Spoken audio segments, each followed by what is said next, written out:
Hey guys, in this video, I will show you how to fix Steam won't open on Mac. All right, so let's begin with the video.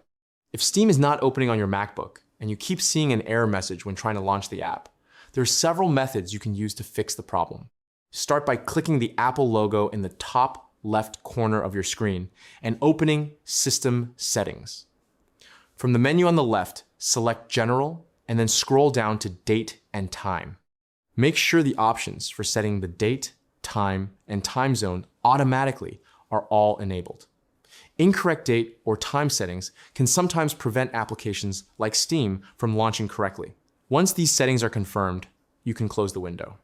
Next, open Finder from the dock and click on Applications. Scroll through the list until you locate Steam. Once you find it, drag the Steam application into the trash.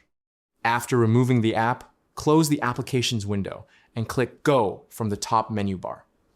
From the drop-down menu, choose Go to Folder. In the search field, type /library and open the top result to access your library folder.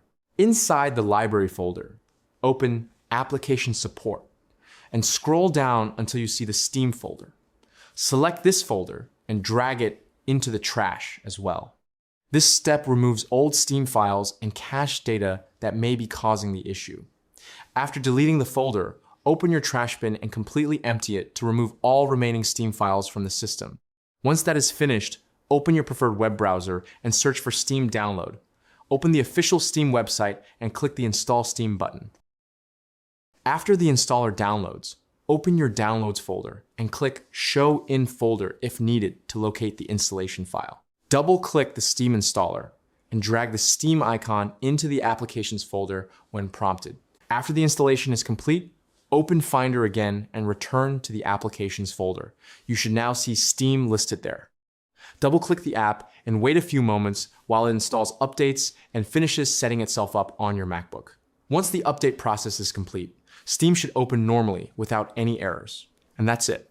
So that's basically how you can fix Steam won't open on Mac. So that's all for this video. See you in the next one. Thanks.